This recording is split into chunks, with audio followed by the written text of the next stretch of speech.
Hi folks, Florida Man here. We are one of the biggest, and probably the best, of the diplomacy YouTube channels. I'm also currently publishing a lit RPG fantasy novel on Royal Road, linked in the description below. Today I bring you a diplomacy commentary on a game I played on playdiplomacy.com on the standard map. The game was called ODC 2022 Round 3 Game 3, which, because that is an extremely boring and generic title for a YouTube video, I have renamed creatively to ODdChild. I hope you will enjoy my commentary. In this game, I played as Italy. This was a tournament game, so it gives you an idea of what the incentives are. You want to survive, you want to get as large as you can and last as long as you can. You don't want anyone to solo, because then you get 0 points. I should add that this was also one of my most frustrating games in a while. But more on that later. So, as the game starts, because I'm Italy, I'm trying to do my usual diplomacy things as Italy, communicating with my neighbors, communicating with Turkey, communicating with Russia, and I am early on establishing those friendly relationships with Russia in particular that assure me I might want to do something a little unorthodox in this game. Because, frankly, doing what I'm supposed to do as Italy never works out for me. It always leaves me with mediocre results, and this is a tournament. I don't care about surviving on 2 centers as much as I want to be a board topper or close to that.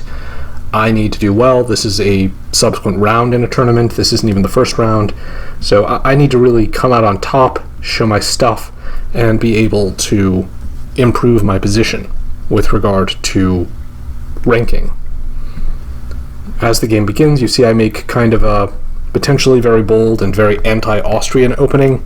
I move to Tyrolia and Venice, so my armies are ready to force their way into Trieste, with Austria only able to potentially stop me if he supports himself back into Trieste. So you see he is in a kind of difficult position. Austria opened to Galicia, where Russia did not bounce him, to Albania and to Serbia. So his home centers are all open and kind of as vulnerable as it's possible for them to be in spring 1901. Turkey opened to Black Sea and Bulgaria and Constantinople. Russia did not choose to bounce him either, which was a remarkably trusting move, in my opinion, and Russia is playing a really interesting diplomatic game here. He's being clever and trying to establish some kind of trust bond between himself and Turkey, as well as me, that will potentially come into real effective play later. Germany opens to Denmark, Kiel, and Ruhr. Very kind of standard German opening. He has a say over Belgium. He's going to get Holland unless England wastes a move bouncing him and, wastes a move just ticking Germany off, basically. England opened to Norwegian Sea, North Sea, and Yorkshire. Very standard, very solid English opening. I think this should probably be the English opening in almost every game, unless you're really going hard after Belgium and you're really certain that Russia isn't going to challenge you for Norway. France moving to Mid-Atlantic Ocean, Spain, and Picardy. So, very standard events in the West. In the fall, we see that I do indeed take Trieste. Austria tried moving Albania to Trieste, so everyone who's watching can see Austria and I are not working together. We are not friendly. And Austria tried to support himself moving Albania to Trieste, and Turkey tapped Serbia to cut that support. So anyone looking can see right now what appears to be Italy, Russia, and Turkey all working together in harmony. Turkey is also supporting Russia into Romania because, in theory, Austria could have bounced that if he tried to support the unit that's now in Vienna into Romania instead. Although that would also require that Turkey not be cutting the support from Serbia. So there's an element of this that's just pure symbolism. Turkey just showing overt support for Russia because it's a way of signaling friendliness with body language more than that's actually necessary. But it's good. It's creating a good vibe between the three of us. I'm happy because I am one of the rare Italys to end 1901 with 2 builds instead of 1, which is almost literally the best I could possibly do. The only way I could do better is if I'd walked into Vienna as well. France is looking like his usual self, getting Portugal and Spain, and in this case supporting a convoy by England into Belgium. So you can already see how the alliances are forming. Germany, interestingly, does not bounce Russia and Sweden, so perhaps Germany is hoping for a counterweight to the Franco-English alliance in Russia. We will see if Russia is willing to help him. In the build phase, you see I get an army in Venice, fleet in Naples. Turkey gets fleet in Smyrna, which I'm not super happy about, but we will see how I can deal with Turkey going forward. Austria has no builds, and therefore does not build anything. Russia gets armies in St. Petersburg and Moscow, which is probably a very sensible set of moves. I will admit, the way this map looks makes me nervous. Russia is very capable, working with Turkey, of swooping down on me and crushing my modest force, because the two of them together have more armies and more fleets than I do. So it's starting to be kind of questionable whether I made the right decision turning on Austria, but the whole thing is going to hinge on my diplomacy. France built Fleet Brest, Army Marseille, which was discussed with me, and was quite comforting to me, honestly. I mean, it's better for me if France would not build any fleets, but considering that he built it in Brest instead of Marseille, I really don't have too much to complain about. Germany built Fleet Kiel, Army Berlin, so Germany is very prepared for the amphibious warfare that's about to ensue. England built 2 fleets. Going to spring of 1902, we see that Russia is indeed helping Germany in the West, and the German-Russian coalition is fighting very effectively here. They are breaking the English army, destroying that in Belgium, denying control of the North Sea to England, and forcing the English fleet in Norway into a retreat. So this feels like it could be a high watermark for the German power and for the German-Russian alliance. Frankly, there's not that much these two can do together after this. The only thing that is up in the air is whether Russia is going to try at some point to build another fleet in St. Pete. But Russia's set things up in such a way that that's unlikely to be successful anytime soon, because he put an army in St. Pete, which he now needs there to support the unit in Norway, and so if Germany asked him to move, that would be asking him to potentially lose Norway, which sounds like a losing proposition to me. In the south, we see that Russia supports me into Vienna, which I take, and I'm also moving to the Ionian Sea while Turkey moves to Aegean Sea. And there's an idea that we're going to kind of balance our respective strengths in the Mediterranean, and that Turkey isn't going to try and overpower me with his fleets, and I'm also not going to try and overpower him and go east. But, I think we both have some awareness that this isn't a long-term sustainable equilibrium. I am working to try and get Turkey to stab Russia, and I am working to try and get Russia to stab Turkey, and we'll see if I succeed in either one of those. France going from Portugal and Brest to mid-Atlantic Ocean and English Channel, which makes him look very unfriendly toward England. France also supporting Germany into Belgium shows that despite him supporting that convoy earlier, his alliance with England may be very short-lived. In the retreats, England goes to Barents Sea, and then in fall we see that Russia does manage to keep himself in control of Norway, and France has now landed a convoy onto the English island. So I think the big winner in the west is France, pretty clearly. France also moved out of Burgundy into Marseille, which I was grateful for because it denies him the opportunity to build a fleet in Marseille this coming season. I, in the south, am also continuing to do fairly well. I lose Trieste this season in exchange for taking Serbia, but I am kind of okay with that. With Austria now only in control of one of his centers, it's going to be really easy to retake that territory. The only problem is that Turkey now has armies in Greece and Bulgaria. He didn't take Bulgaria with a fleet, which means that I am in some danger from him. However, Russia also moved Fleet Sevastopol to Armenia. So, even though Turkey appears to be turning on me or getting ready to, Russia is also turning on Turkey, so I may be the one who ends up getting to choose my side in that fight. Going to the build phase, we see Turkey gets a fleet in Smyrna. He is committing to going against me after all. Despite all our discussions and the fact that Russia is clearly moving to betray him, he is more worried about me. I get armies in Venice and Rome.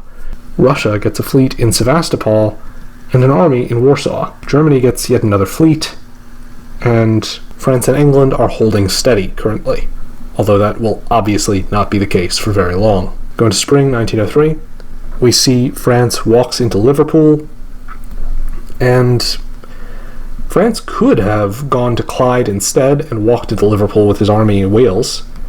It shows a regard for his allies' situation that he does not do this, and instead keeps himself positioned to be able to either take London or support Germany into London.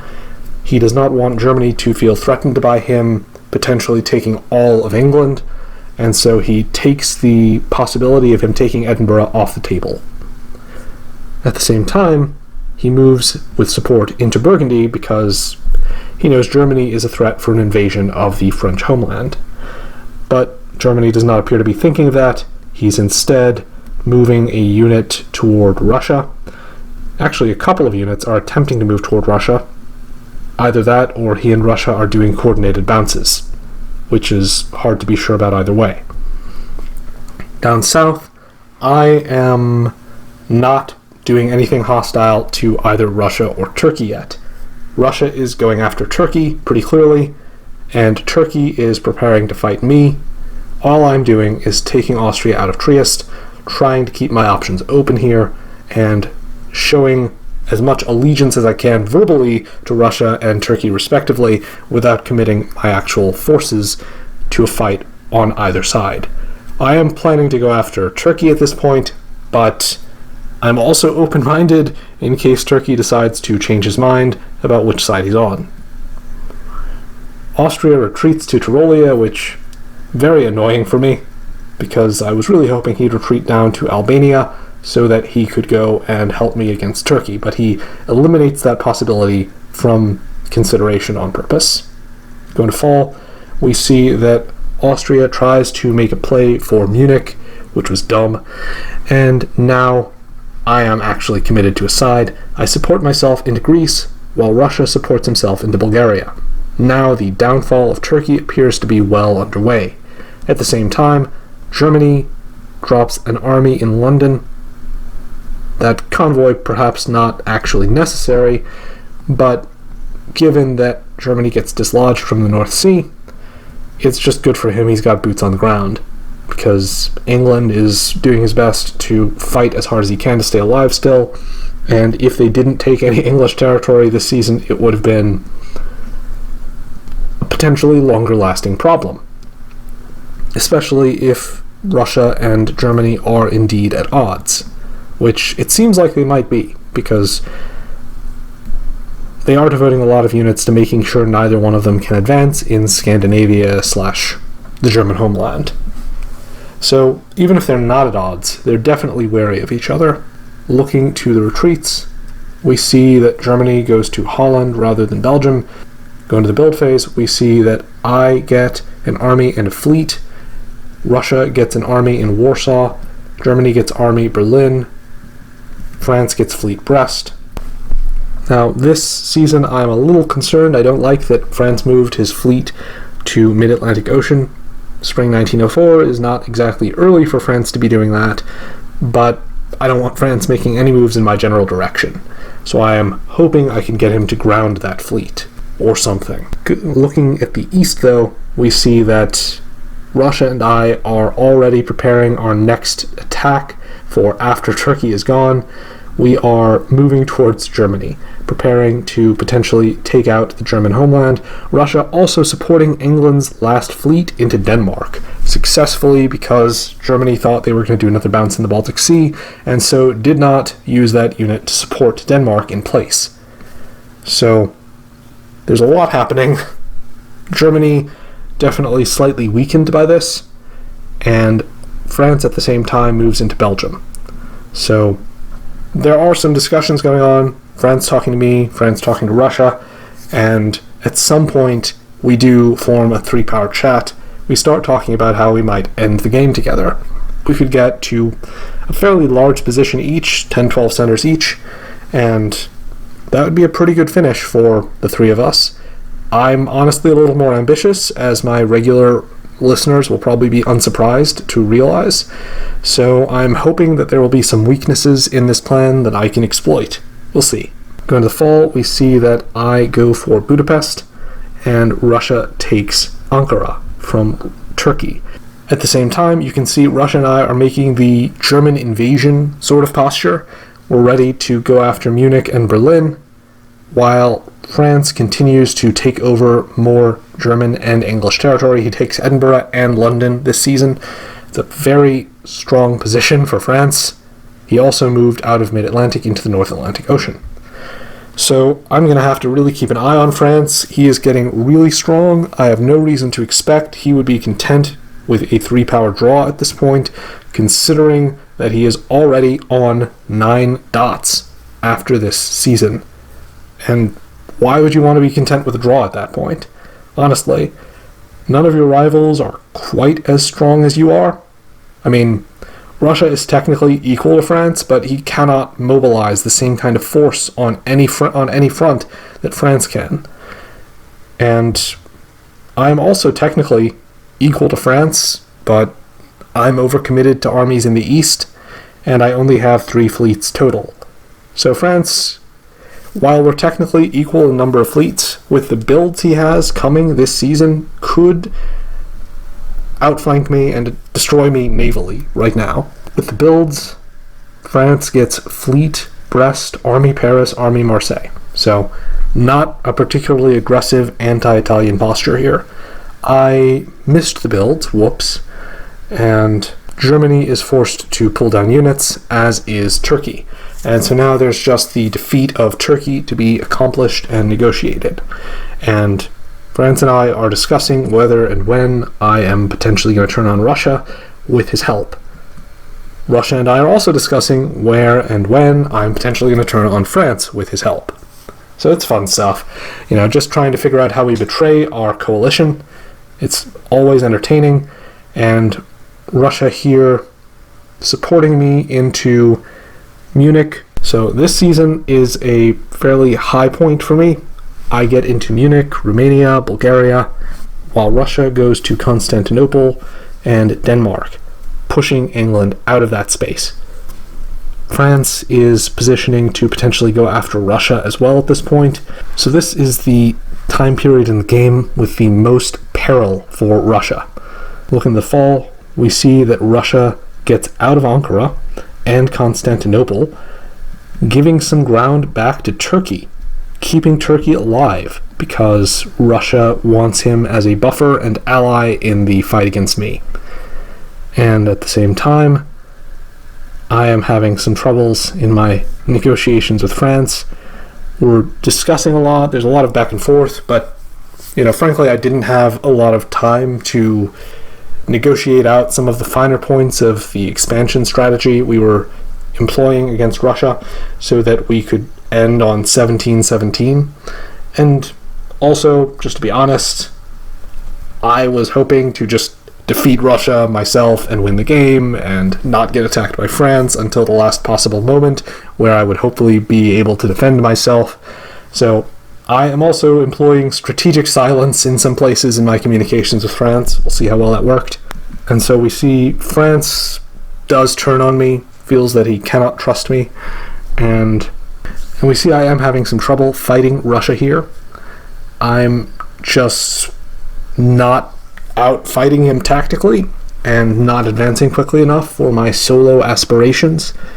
And at the same time, the French player is not necessarily in the most trusting frame of mind relating to me.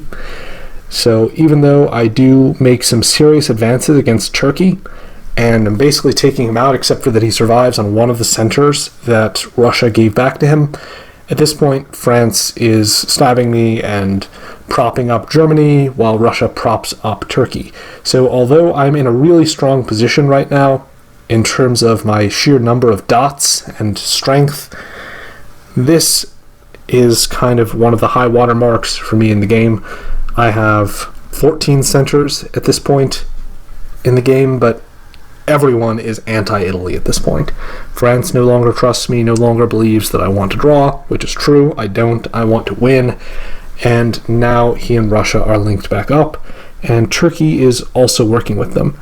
And France tells me directly that he's going to make sure that I don't share in the draw, and that he's going to keep fighting until I'm either out or agree to a draw that doesn't include me.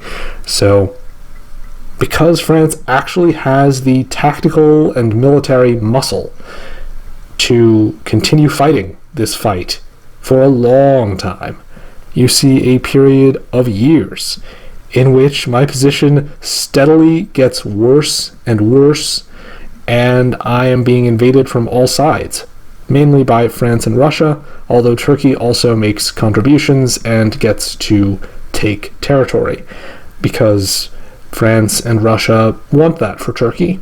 They want a draw that is respectful of all the participants and as egalitarian as possible. So they let Turkey get back to at least 4 dots, and they take me out of the game completely before they declare a 3-power draw. Although Germany was still alive, he was not counted among the winners and didn't seem to mind that. And so, for my hubris in seeking to solo, I am defeated and killed off, which I thought was terribly silly on France's part, a big waste of everyone's time to really drive the game until almost the end point. And France, as I point out in the public press of this game, could have soloed pretty easily. The game was supposed to go on potentially only until the end of fall 1912. There was a time limit, but France could have won well before that and chose not to do that for no reason. As I complain in the public press, it's pretty boring, and I think counter to the actual spirit of this game. There are a lot of other public press comments from other people, so I'm going to give voice to some of their thoughts on the outcome. Russia says, "Friends. In this game, France prevailed over England, Germany, me, and in a real struggle over Italy. He did this by demonstrating absolute mastery over each and every aspect of the great diplomatic game. I had the privilege of working with him over a considerable stretch of the game, and writing with him was one of the best experiences I will have had in this whole tournament. My view is that we can all agree that France won this game deservedly. It should therefore be his privilege, as the winner, to make the final proposal. Thank you all for being partners and/or adversaries to my Russia. I gave the game everything I have to offer. To those of you who thought it was enough to work on, a ton of thanks. To those of you who didn't, I promise to try harder to do better next time." So Russia, I don't agree with his perspective necessarily, but absolutely a class act here, I will say. France's endgame thoughts. Thank you to the GM/tournament director for organizing the game, and thanks to everyone for an enjoyable game. Congrats to RT on sharing this draw with me, and apologies to each of EGR for deceiving you at some point in this game. France/Jacques was played by Nilgau. This game had quite a wait to start due to the tournament not starting round 3 for a while, but it was well worth it. I found every power to be friendly and active except for Austria, who was friendly toward me, but not especially active compared to the rest. As France, I wanted to make sure I did not find myself the victim of a concentrated EGI attack. I'm not sure why EG didn't go for it, but Austria alienating each of IRT certainly helped to make me safe from Italy. I still don't understand why Austria didn't heed my warnings about the Italian attack. The game would have been much different had Austria put up a more effective resistance. Austria ignoring my warning of the Italian attack in spring 1901, and Turkey ordering Bulgaria to Serbia instead of Greece in fall 1901, made Italy a large power very early on. Concurrently, discussions among FGR about attacking England in 1902 led to a strong Russia as well. More on this below. Naturally, this contributed to a strong IR alliance that nearly eliminated Turkey. Italy worked the diplomatic channels very well to deceive me and get Turkey to believe him. Turkey had proposed an FIT alliance, which I was in favor of in the short term, and felt I could turn into FGT or FT. I felt Turkey was a good ally who talked with me a lot and would make a good partner for a 2-way or 3-way draw, so I encouraged the FIT. Russia also seemed like a good potential partner, but I also felt he was a very good player who had become a solo threat, while Italy didn't seem engaged enough in the game to be able to count on for it, and Germany doesn't have a good path for a 2-way draw with France. Trusting Italy was Turkey's undoing, and resulted in him fighting for survival the rest of the game. Seeing Austria failing so quickly led me to propose a Western triple to EG, but Germany wanted to attack England instead. I had strongly considered working with England, but felt that I would have more long-term security working with Germany. This is another step that had a large impact on the course of the game. Italy was able to grow more, and Russia could too, which meant the game could quickly turn into a four-way quagmire of FG versus IR. With this being a tournament where draw size affects the score a lot, a four-way draw wouldn't do. I really enjoyed working with Germany and wanted to try to get either FGR or FGI, since FGT didn't seem realistic. I did still keep in mind the possibility of a two-way draw with either Russia or Italy, but didn't want to end up with FIR because of the potential for an IR two-way draw attempt. However, I couldn't get Germany to effectively ally with either of IR, and I couldn't get either of IR to break apart. I felt that my only option was to turn on Germany, so I did. I expected the game to end in FIR since it seemed IR were inseparable. I was wrong. Italy decided to reply to my suggestion of a two-way draw by attacking Russia at the last opportune moment. While I felt that Italy was too busy for working out details well for a two-way draw, and I also had a feeling he actually wanted a solo, I went with it and attacked Russia as well. A two-way draw here would have been easily achieved.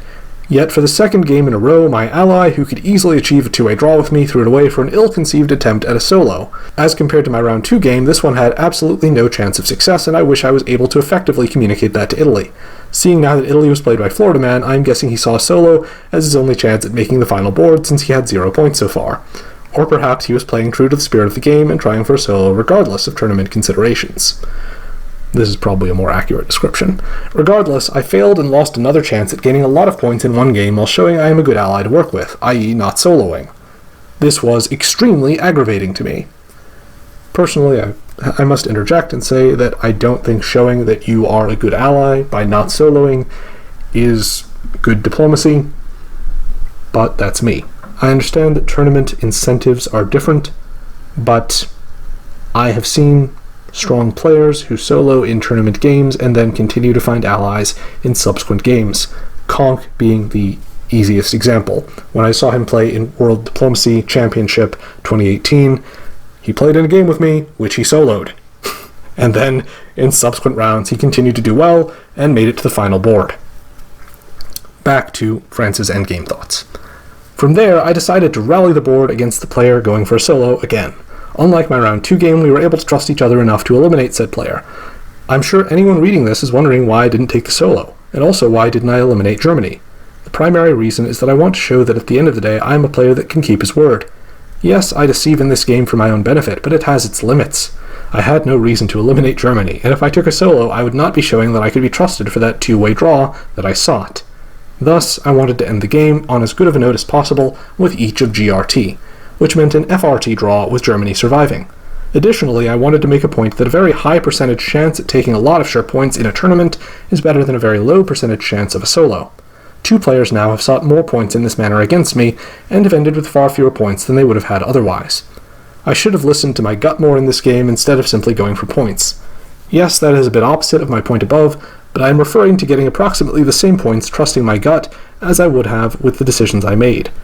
I think it would have led to a more enjoyable game for me. Not to say that I didn't enjoy it, but it would have been more enjoyable. Instead, I twice stabbed good allies for a chance at a few more points and didn't feel good about it. One time, it could have worked out. The second time, it didn't work out at all. Seeing the player's ID now, I'm surprised that Austria's Custer. As one of the very active players on the website, I wondered how he managed to alienate everyone in the East so quickly. I also am grateful in this tournament to play with such well-known players as Flying Boat, round 1, Poodleflump, who subbed into his round 2 game, and now Florida Man. Florida Man, thank you for the media you produce and your contributions to our hobby. Perhaps we'll meet again sometime, and it will be a more typical game without tournament considerations. I wish you all good luck in your round 4 games and hope to play with you again, hopefully in the finals with Red Candle, and possibly MSC 1914, if I make it. Nilgau. So, I must say, while I think that France's end-of-game statement is very classy and intelligently written, I also think that the stuff he says is counter to the spirit of the game. I believe you should always go for the solo if you can, and France had a very, very high ability to achieve the solo. At some point in his statement, he mentioned that he deceived people, but he believed there should be a limit. My response is that if you can deceive people to win in the end game, you should do that. Always. That should never be across the line for you. That should always be within your parameters, within the framework of behavior you're willing to consider. because that's the whole point of the game. I'm not aggravated that I was defeated. I'm aggravated that France could have soloed and chose not to when it was within easy reach. France finishes this game on 17 centers and had multiple centers within easy reach, including Belgium, Holland, and Berlin, that no one could possibly have defended from him or retaken had he chosen to occupy them. And that's just in the final season. Before that, he also had further opportunities for expansion that he did not take because he wanted to show he was a good ally. Like I said, in some ways that's a sweet sentiment. It's not really fitting with the game of diplomacy, in my opinion, and perhaps most importantly, I don't think it helps him in the tournament. If he actually played this game to the solo, he would be guaranteed to hit the top board. So, whether he hit the top board or not, I think he made a mistake here. Interjection here, I've just now gone back and checked who made the top board in the ODC 2022 tournament. And Neil Gao did not make the top board. It was a bunch of very, very skilled players. Unfortunately, he was not among them. If he'd soloed this game, I believe he would have guaranteed his place there, and so that just underscores how much this was a mistake in terms of tournament consideration, because the points you get from a solo are worth far more than whatever game theory signaling you're attempting to do. Russia's end-of-game thoughts. Thank you all for posting. This is invaluable insight to me as I'm still learning the game. I assure you that up until the very last paragraph, I read yours only after I wrote mine. So here goes. There are diplomacy games which, once they're done, you find that you miss them. The experience is so intense that there is an emotional void afterwards. This game was that, for me. When I saw I was Russia, I gave myself 5 years survival at most. My record playing that country is truly dismal. I never know where to open, and whichever I choose is the wrong direction. In this game, along comes Germany. The fourth Joseph. Are you Bavarian, I wonder? And he's willing and able to tolerate me in Sweden, and even consents to my taking Norway from England. I could hardly believe my luck, since in the south, Austria's very terse communications seemed to turn everybody off. We, Turkey, Italy, Russia, quartered him. The outcome of all this, except my gaining centers and looking stronger than I really was nothing really. I was naive enough to believe that each and any coalition is playable with success. Neither Turkey nor Italy believed that, and since the defeat of Austria doesn't sort out the South, something had to happen so that the rising FR wouldn't roll over it, the South, and also me. When Turkey moved somewhat differently from what Italy and I had expected, I took that as an indication that he might not be completely reliable. He, as well as Italy, had reiterated the same point to me over and over. A Turkey-Italy-Russia alliance won't work. And so it didn't. Against our combined assault, Turkey stood no chance. That was about the time that I started to get assertions that my solo was right around the corner. Italy and France made that point, and Germany as well as Turkey even offered to help. Those messages had an effect on me. I tried to reassure Italy as well as France, who we'd joined up with, that I was shooting for a team result instead of a solo. To underline that, I started to give Italy centers. So far, Italy's communications had been courteous but unempathetic. He claimed his job requirements didn't give him a chance to write more, and I chose to believe that. And now, when I was working body parts off myself to give him growth, he went dark altogether. Easy to detect in hindsight, but I had tunnel vision, as Turkey, who had been warning me against Italy from the start, could see very clearly. So inevitably, Italy took more than was agreed, and my Balkan possessions were gone. No irreversible damage, though. With France on my side, and no one to help a mid-sized Italy, at 9 centers, I knew full well I could exact more flesh from him than he from me. I was looking forward to a comparatively easy game to win. Then France stabbed. That was an absolute low. The kind every player must experience, I guess, and work through. Well, I didn't really work through. I deleted my backstabber sandbox for the game and was done with it. I let Italy know he could have the game and moved out of all the spots Italy could move into, and resolved to not look at the game except shortly before deadlines to enter meaningless orders. Given the volumes France and I had written up to that point, that stab came utterly out of the blue. All the more so since it was obvious that France and I could have overcome Italy with relative ease. What it had come down to, for France at least, that was my perspective at the time, had been a choice between Italy and me. I would not have bet a single dime on his choice of Italy. This is where one center Turkey / Red Candle, none other, came in. I believe it is YouTuber Florida Man who has a video on what one center strong powers can do. Well, in this case, Turkey acted not through use of his one unit, but through diplomacy in its truest sense, I believe. I'd let him know what I thought of the game, sitting at a virtual bar counter with him, drowning it all out over a glass of whiskey or some such liquid narcotic, while he must have been working all the diplomatic channels to tell France not to trust or work with Italy. Then France reversed. Turns out France was the player I thought he was all along. From that point forward, France, Turkey, and I couldn't have had more productive communications. Several times mistakes were avoided thanks to one of us, mainly France, pointing to better alternative movesets, which then dealt blow after blow to Italy. At 14 centers in 1906, we were not sure we would succeed in eliminating him by fall 1911, a date France wanted to set so Germany would survive but not be able to spoil a three-way result. So, 14 centers in 5 years. That is indeed what we did achieve in the end. Finally, in truth, this game was a French solo, as everyone in it knows, but France made a couple of choices in the game which demonstrate to me that when playing, he looks beyond the board. That perspective must have made him decide against soloing. Playing this game is about having a good time. How much you enjoy it depends on a host of factors.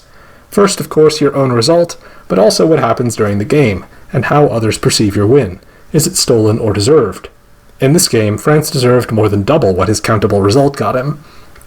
It must therefore be true that, to him, and in this particular game, letting Turkey and me also have points made the game very much more enjoyable than a solo would have been. That is an admirably kind attitude, not only for a diplomacy player, but outside the game as well. I do wish I will get the chance to return the favor one day, and I look forward to watching his game at the top table of this tournament. I'm a fan of Nilgaus. One last point. I never got to work with Germany. That is my regret in this game. I can see why France wanted Germany to survive, and I myself had looked to find some way to work together, at least for some time in the game. But Germany is in an impossible position sometimes, and he was in this game. I'm truly sorry we didn't get there, Germany. I just saw what you wrote, and I understand your irritation. I hope to be able to make it up in some future game. Before I go to the German perspective on endgame, I should note that the kind of closing thoughts that Russia has are exactly my problem with France's behavior. Russia talks about how this is not only the behavior he'd like to see in the game, but outside the game. And I would just note that diplomacy isn't supposed to be like outside of the game. It's supposed to be more like Monopoly, where someone is oppressing everyone else, and that's how it goes. It's not supposed to be a fun, friendly game where everyone is nice to everyone else and it ends happily ever after. Going to the German perspective. Dear France, thank you for your detailed end of game. As for myself, I tried to keep all options open at the beginning, talking both to you and Russia about attacking England, and to England and Italy about a possible attack on you. My main aim was not to be the odd man out. In the end, I got a better feeling from you in Russia, so I was pushing the let's attack England plan. IR forming up and staying solid did not help. I tried to encourage one or the other to work with Turkey, but to no avail. And the quick collapse of Austria did not help either. The East was resolving too quickly for me and France to get a jump on them. Then we got the 2v2 formed up. At such a moment, being in the middle sucks. Also, then round 4 started, and someone voted down the Christmas pause, so I entered the critical part of the game extremely low on time. Maybe my fate was already sealed, maybe not, but I felt that I did not give the game all it deserved in those critical days. As for the French stab, I wrote to France my feelings right after that. It got me extremely upset. I understand being cut out at the end for points or stabbed for the solo, but I and France could have easily put pressure on the IR to get one on the line, and open stab options on the other one. There were possibilities, and I really believed the close relationship I and France had would at least be worthwhile for France to try and break the IR. Did not happen, I got stabbed right away. From my point of view, I was not worth the effort to France. I then pledged my services to Russia to help him get as much as possible, yet he was not interested. This made me turn back to France in a few days as one frustration switched to another. At this point, I was trying A to survive and B to have France solo. That would be so satisfying to me as revenge on Russia for not being interested in easy gains and sincere help.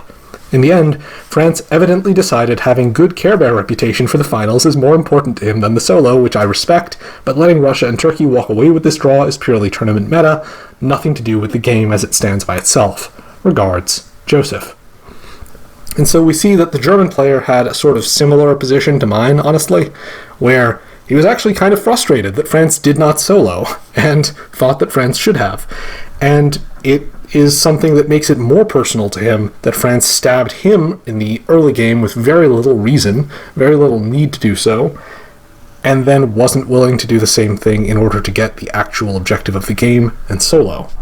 So I think that this is actually making a really strong point about the nature of the game of diplomacy.